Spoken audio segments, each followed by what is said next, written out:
When GWM, Great Wall Motors, offered me the chance to take home one of their vehicles for a couple of days to do a long-term test on it, I had no idea of three things. One, that this vehicle would have seen me end up in places that I've never been in Trinidad before. Number two, the fact that Trinidad and Tobago doesn't seem to be making much progress in terms of the infrastructure needed for electric vehicles.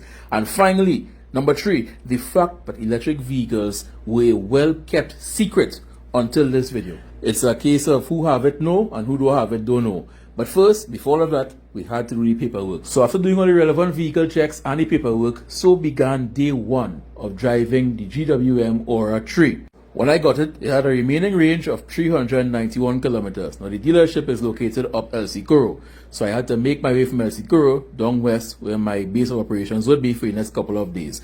On the way down, I stopped for snacks at Peaks gas station. This is me walking back to the vehicle here, and then from there I went home, which is further into Diego Martin. When I got home, I had a remaining range of 366 kilometers.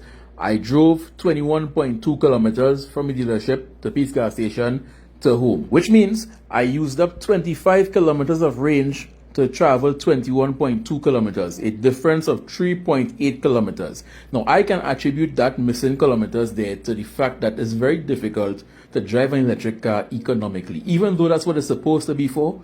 That instant torque, you always want to pull off at a traffic light instantly. It's like, boom, you're there and you're gone. And then on top of that, I left the vehicle locked but on while I went into Peaks because they gave me a vehicle with no tint. So I didn't want to have to go through the whole re-cooling down of the vehicle again. So I left the AC on, left the car on but locked, and I went into the gas station. I then later left home again to go and use the ATM by the Forest gas station, which is why the vehicle is parked up here. Again, on but locked. So all of that is using up some fuel economy. Later on that night, I left home, went over Moncoko into Maraval, went into Highland Park to show up the vehicle to someone. So I was showing up the vehicle there. That's the vehicle parked up there. Left Highland Park, went into Mocha, left Mocha, passed through Maraval, went into Cascade, left Cascade, went around the Savannah, and made my way back to Diego Martin. That was a total of 39.8 kilometers, Diego Martin, Maraval, Highland Park, Mocha, Cascade, and back to Diego Martin. So at the end of this night, when you added in the 21 point something kilometers from earlier on in the day, I ended the day with 69% battery left and 289 kilometers of range. Now that is the 61 total kilometers plus 15 kilometers. And that plus 15 kilometers is miscellaneous.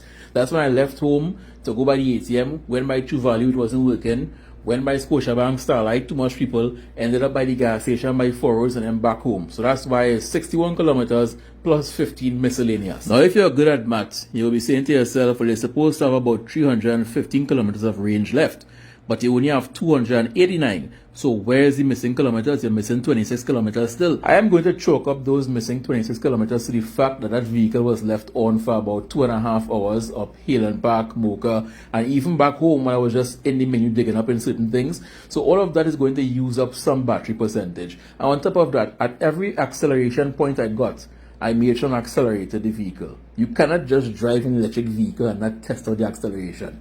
So that missing 26 kilometers was because of my driving and the fact that I didn't take it off, which is a theme of this entire video, most times. But this is where I ran into my first small issue.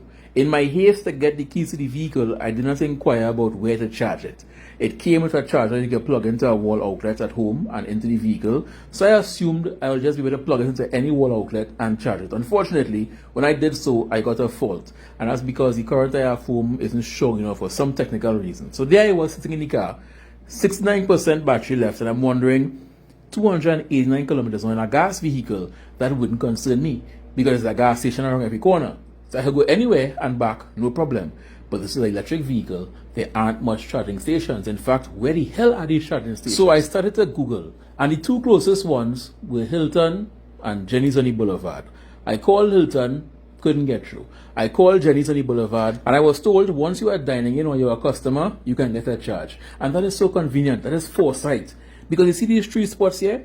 Jenny's on the Boulevard's owner or co-owner or whoever is in charge there decided to convert those three spots there to electric charging stations. So while you are dining, you are actually getting back the range in the battery that you would have used up to get there in the first place. And if you stayed long enough, and then some. So your entire transit technically was free.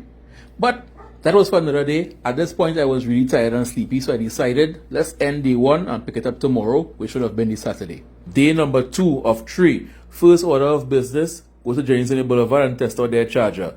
We ended last night at 69%, left Diego Martin, pulled up at Jenny's Boulevard, pulled into one of the charging bays, which is also the car park, ordered something. A guy came out, asked which car it was, the only car there actually, plugged it in, and the charging began. Left home at 69%, got here at 65%. Now it's saying 3 hours and 25 minutes to fully charge, and that's because this isn't a fast charger. It is what is known as a trickle charger, which is recommended because it preserves the battery life. Fast charging is if you're in a pinch. Most times, this is the type of charger I will use. This is what I would have been doing if my charger worked at home, but it didn't. So I sat down. The meal didn't take long to come. It came. I sat down and I ate.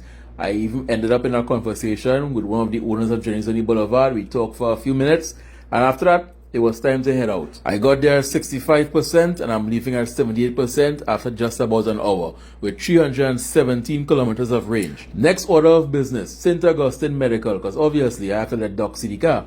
So I went to St. Augustine Medical. Here I am parked up in the car park waiting for Doc to come downstairs. He eventually came. We spoke about the car for a few minutes. From there, up Mount St. Benedict. Now, I never went up Mount St. Benedict before. Everybody says it's a steep hill, it this, it that. When I saw the hill, I was like, what part of this hill is steep? If I knew this hill was like this, I would have gone up Pyramid instead. But everybody wanted to know, how does the Aura 3 go up there being a small car that's electric? Now, I had no concerns, because even though it looks small on the outside, it does have more than enough power. As a matter of fact, I'm going to turn the audio on, and at certain points, you're going to hear the wheels skidding because I accidentally went too far down on the accelerator pedal.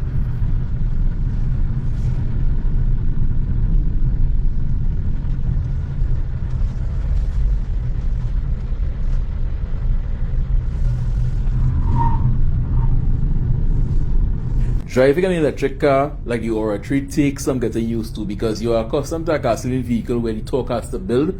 This one, the torque is just there instantly. It sometimes catches you off guard.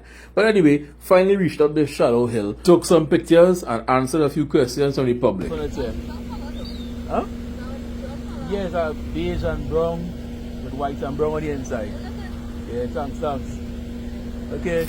The Aura 3 falls into 2 distinct categories. The men find it ugly, the women can't get enough of it. They just love it. Every aspect of it, they just love. But anyway, from there, I made my way up east. I had to park up here to wait for somebody for over an hour. I hope you see this video. But if it was a gasoline vehicle, you would have been idling and burning gas. But in an electric vehicle, you're not burning gas, they're using power from the battery. Meanwhile, I'm parked up there, and everybody's just looking in the vehicle. What kind of car is that? Boy, they're curious. And I'm in this clear fishbowl. No tint, not even tint treatment, nothing. Just clear glass. Eventually left there and made my way up to Eastlake. Here I am parked up.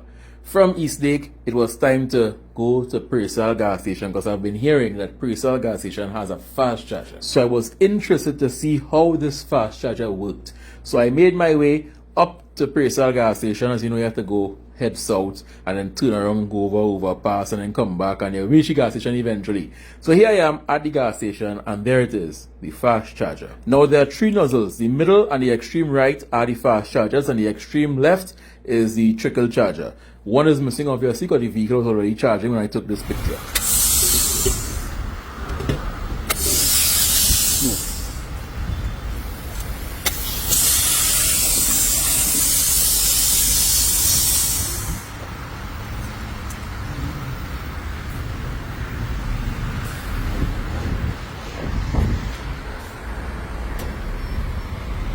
Got here at 40% at not 5:10 a.m. but 5:10 p.m. and it went up to 41 minutes. It was about a minute time. Now the thing with that fast charger is like a cell phone charger. You have a fast charger from 0 to about 60%. It just rams the power into the battery. And then after 60%, it starts to slow down and trickle. So from the 41%, well 41% to about 65-70%, that was like about 20-30 minutes max. It just like rammed the power into that. When it reached about 75% is when it started to drag and drag and drag. But remember, these vehicles are made to charge at your home or maybe your place of employment. These chargers are just there in case you need a quick boost. You're on the move, you want to go from 40 to 60%, you pop in quick, you leave. This was the final charge I got, 93%, the duration 1 hour and 7 minutes, the date on top there, 40.18 kilowatts, and the price $84.38. So this price is wrong. I am hearing that there's something in law that says only TNTech can legally sell current. Well, for now, until they change the law. So I actually paid nothing for charging this vehicle. Well, I did buy 3 cheese pie and a Minute Maid from the quick shop, but other than that, I spent nothing to charge this vehicle. And also, if you were to charge this vehicle home with residential rates from 10% to let's say 100%, still wouldn't be $84. It'll be a little bit less than $84. So you can see the economics is already working out. From there, I made my way back to East Lake in Arima and then back to the west in Diego Martin. Total 205.8 kilometers traveled. It took, well, according to this, 9 hours and 42 minutes, but it's close to 5 hours because I mean, we parked up there and this app was still running. So it's about 5 hours of driving and the rest was just idling. At this point, I said to myself, tomorrow, not that I don't have any range anxiety, I've been going further and further out. I want to see how far I can go. So I'm not doing any more driving for today, which would have been Saturday.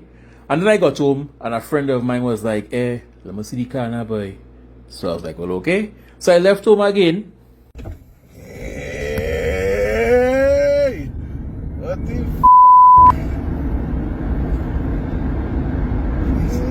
Is that no gains at all? shit? And it's still. So after about 45 minutes of acceleration tests in sport, eco, normal, and then showing them how the lane keeper assist does work and adaptive cruise control and all the other safety tech and other features, it was time to head home, and I headed home to go and rest because tomorrow I was going to see how far I can push it, do or die. At this point in time, I literally had a tow truck on speed dial just in case because I wanted to see how far I can go. And here we are, the final day and the big day. The day I'm going to see how far can the GWM Aura 3 take me. But first, I needed to get a full charge. Now again, I have to always stress, if I got my home charger to work, I would have been able to charge the vehicle at home and not have to go back by Presale gas station. Because my house isn't wired for it, I had to go to the gas station. So here I am, going to the gas station. I pulled over here to check some directions. I'm telling you all, driving an electric vehicle is so addictive. I'm going to merge from the shoulder onto the highway so effortlessly. Normally, with a normal vehicle, you have to wonder, can you get up to speed in time? No time. You just, once you hit the accelerator pedal, you're on the move again. I fell in love with the GWM Aura 3. I love this electric power. But I'm on my way to get the vehicle charged again to 100%. And this right here, this is driving. You have your lane keeper assist, keeping you in lane. You have your adaptive cruise control, slowing down whenever the vehicle in front slows down. It's effortless driving. On top of that, electric power. It's silent, no vibration. You are literally just waffling over the road. It's like, why all vehicles couldn't be like this? So cruise control is currently set to 100 kilometers an hour, and there's nothing for a good distance up ahead. So we are maintaining that 100 kilometers. But if something were to pull in front of us, or let's say we close the gap to the cars to the front, well at the front, what will happen is that, okay, it's slowing down now because it's realizing the vehicles in front are slowing down. So it's down to 93, 95 is going back up now, 97, you could feel the vehicle holding back. My hands aren't on the steering wheel right now because it could keep itself in lane. As you can see there, it's keeping itself in lane, but my hand is close in case something were to pop off. So that truck in front there is moving extremely slowly. Obviously it's a truck, so we're down to 75 kilometers an hour now. And the thing about it is, even though the Aura 3 isn't a self-driving vehicle, it's not rated to be a self-driving vehicle, that adaptive cruise control paired with that excellent lane keeper assist, it makes the vehicle mimic a self-driving vehicle in certain circumstances.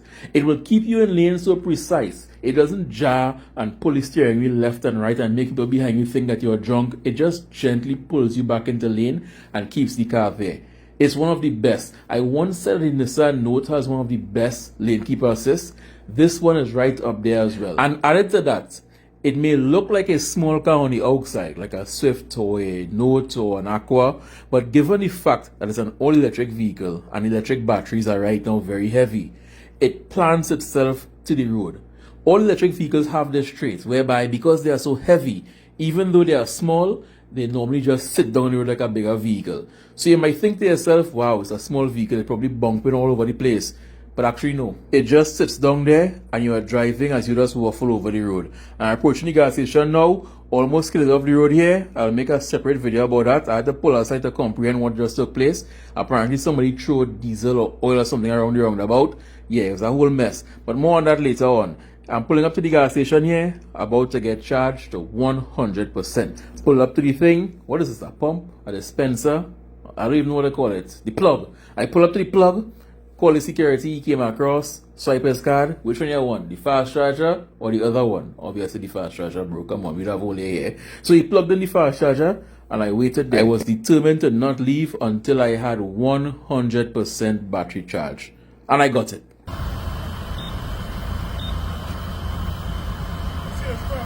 Yeah. Yeah, every time I got out to check something, somebody walked up to me. What type of car is it? How much to charge it? How far can you go? Was it that Aura? Yeah, Aura. It look good, And our GT version is even nicer. It's like a different spoiler. Huh? See, actually, the same question I was going to ask you also. Oh, yeah. Everybody I want to buy electric vehicle. I said I'm going to petrol thing, right? Electric, you know they go have it then. Yeah, so you get the current from there and the current going in. May you see it plug in there? They are plugging that thing. Yeah. So it just plug in and that's it. You really make it now? Yeah, that's where it reached now. Huh? That's where it reached now. Yeah, so. That's more than nice, boy. Yeah, everything. It's Nice interior. expensive. Person after person after person after person, and I'm just trying to eat my pastries and charge the vehicle. But anyway, I understand it's not something I see every single day yet, hopefully. So everybody had questions. But back to the charging. Okay, so I'm at 100%, 420 kilometers in range. Finish charging. So let's unplug it now. So I hit the stop button and that was the readout there. 78 minutes, so just over an hour, 100% charge. And look at the price again, 80 something dollars. Again, I'm going to say this price is wrong. If you are charging the vehicle at home, it's going to be a bit less than this. I would say probably $40, maybe $50 to a full charge. But enough about that, back on the road. Now, I am not from the Southland, so I don't know where I was at this point in time in the video. All I know, I am heading further and further, deeper and deeper into south. So if you know what area this was, point it out in the comments for me. I would like to know. But right now, I can't remember exactly what area this was. I was following directions at that point in time. Looking back at it, I think this is Point Fortin. I think somewhere in here was Point Fortin. So remember I told you all, I don't drive economically at all. I was not actually trying to conserve battery power. I was just driving the vehicle. And remember I also said that I accelerated every chance I got, and that I also don't drive an eco, it was sport mode right through. Well, I saw an empty stretch of roadway and I couldn't resist.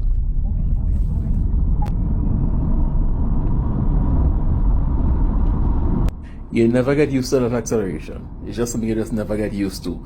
But eventually, I made my way to Clifton Hill, which is somewhere in South, I am guessing. But I wanted more. Clifton Hill wasn't far enough. At this point, I'm like, I need more. So back on the road I went. Went onto a road that led to a next road, that led to a next road, that led to even more road. I am so far in south that if something were to happen, it will be faster to get back to Diego Martin by boat than to drive back to Diego Martin. But anyway, eventually I ended up in this area here, coconut trees as far as the eye could see. And this road really isn't smooth.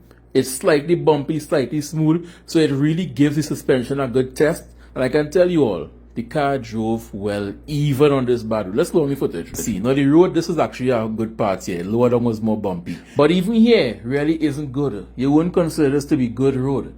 If you had a pickup, you could probably go through here doing 80, no problem. But in a car, you wouldn't really think that.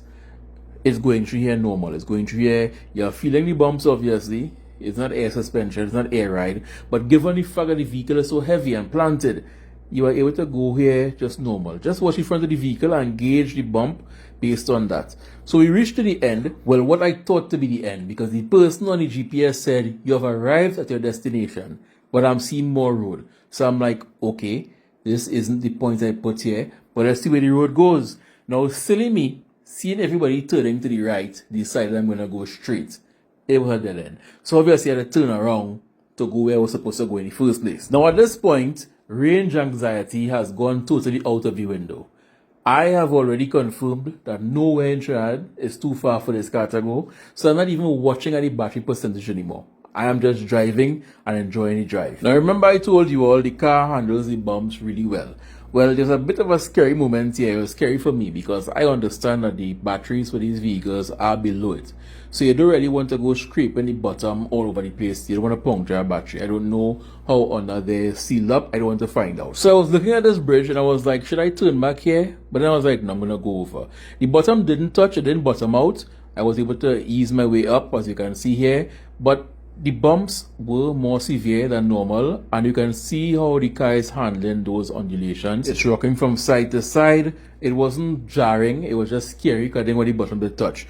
But after that, I was back on the road, and I'm now wondering, how far is the end of Trinidad? Like, Trinidad is clearly bigger than I thought, because what even is all this? At this point, I have lost all sense of direction. I don't know where east is, north, south, nothing. I'm just following the road. Eventually, I looked down here, and I saw like the beach, like okay, he turned back, I'm gonna go down. We had to wait for the mayor to cross the road. He didn't want to cross, because clearly he paid more tax than I, so I had to wait on him. And then I didn't know if he was in front of the car or not, so it's like, dog, are you still there? I don't want to bounce, you know. I don't know nobody down here. What if I come down and get my ass beat? But anyway, eventually he moved, and I was able to make my way closer to the beach, which I saw. But what I assumed was a beach, was just water. But at this point, anything to the end would have done. And I started seeing the pitch ending, and I'm seeing sand. So I'm like, okay, I'm getting closer. Then I saw this tree here, and I'm like, did I end up in South Africa? What even is this tree? But I started to make my way closer and closer in. I started seeing more and more boats appearing out in the distance, and I'm saying to myself, it must be nice just having boats in your backyard. Like boats giving away down here. Look at just boats. No engines though, but boats. I saw a little gap here. I made my way through this gap, being very careful not to spin up the front tires and get stuck in the sand. And eventually, there it was, the end of Trinidad. Out in the distance, you could legit see Venezuela, because Venezuela was right there. This is like the furthest south I've ever gone. I took some quick videos, took some quick pictures, and then it was back on the road because we're not here for all our sightseeing thing. So after leaving Presal gas station with 412 kilometers of range, going into Gulf City Mall, waiting there for a while, going through Point Fortin, and finally making my way up to Icacos, I was leaving Icacos with 74% battery left and 318 kilometers of range. Remember, we started with 420, driving a total distance of 96.7 kilometers to Icacos, which means there's a difference of 5.3 kilometers in range unaccounted for. And again, you can chalk that up to parking up in Gulf City Mall for about 45 minutes just in AC. Then I eventually went into McDonald's, then parking up by Clifton Hill, taking pictures and videos. The car was still on here, AC was on because remember, no tint. Parking up here to take pictures and videos, whatever you call this place. There's a bunch of ducks and a swamp and stuff around here. And then finally reaching Icacos and stopping to take pictures and videos and stuff for a short time before it was back on the road. So to only lose 5.3 kilometers, that was pretty good. And the more I drove this car, the madder I got. And this is why. When I finally got back from Icacos, stopped at Gulf City, and then back to Diego Martin, I had 37% battery remaining with 153 kilometers of range. Now with that 153 kilometers, I could have probably gone from Diego Martin to Arima and back, Diego Martin to San Fernando and back, Diego Martin to Port of Spain and back like about 15 times. In total for the day, I would have driven 295.2 kilometers. Just 5 kilometers short of making the 300 kilometer mark. And I could have done all that charging this vehicle home for about $50, $60, $80. And remember, I was not in eco mode for the majority of that drive. I was in sport mode constantly. So I'm saying to myself, why am I still having to go and spend $200 to get that same range in a vehicle? Maybe 160, 180 in a hybrid vehicle. Why? Electric vehicles has to be one of the most well-kept secret for the elites right now in Trinidad and Tobago. Because the people who can afford them, or the early adopters, are out there saving on gas bill and passing us every single day and laughing because we are saying it have no engine, it's not going vroom vroom, I want my car to go vroom vroom. Meanwhile, they paying $40 to fill their battery and we paying $280, $260, $3 something and up. The more I drove the Aura, the more I loved it and the madder I got at the same time. You see, the electric vehicle is like a Crocs. You look at it, it's ugly, I don't like it, ew. And then one day you make a mistake and put it on your foot. And you fell in love. It's like, wow, this thing comfortable, boy. Good, it light, it nice. And then from that day onwards, nobody can buy more Crocs than you. It's the exact same thing. You buy a electric vehicle. It ugly. It have bug eyes. It's an electric car. It have no engine. And then you get to drive one for an extended period. And it's like, And I can't lie. Day one, day two, there was some range anxiety. There was the looking at the battery bar like 80%, 79%, 70%, and wondering, would I make it? Would I shut down? But then you quickly realize that when they make these vehicles and they test it and they give it a mileage rating, they don't do it to make Caribbean countries happy. They do it to make countries that are far bigger than us happy. Whereby in some countries, you are driving for 400 kilometers and you are still in the same city. 400 kilometers down here is like from one point to the other point of Trinidad twice. And how many times do you do that? The average person to work and back, church and back, to a fete and back. And given the fact that these vehicles are built to be able to charge home overnight, you drive into your garage, you charge it home, and you drive the next day wherever you have to go. Range really isn't a problem in a small country like Trinidad and Tobago. And given the fact that we are a manufacturing nation, so is power. Because we have cheap electricity. Even with the increased rates, we still have cheap electricity, whereby a vehicle like this is going to cost a fraction of the cost to fill a vehicle to go the exact same mileage. Which is why it's so infuriating to me that we don't have more infrastructure for electric vehicles, whereby Jenny's on the Boulevard could see it fit to be forward thinking enough to have a charging station for their customers. Hilton have it because Porsche brought it. After that, it's spaced out 1111. It's so unfortunate that we actually have more CNG stations or more CNG pumps than electric pumps. And CNG is an obsolete technology. It's an obsolete technology for the masses. There is an application for it. And there are people who will go around tooth and nail saying how much money they're saving, putting a big stripper-looking tank in the trunk. But it's not the future. It's the past. And sadly, only few see it. And the few that see it so far are out here charging their vehicles for $30 and $45 to get the same range that you are spending $280 and $380 to get. Let that sink in.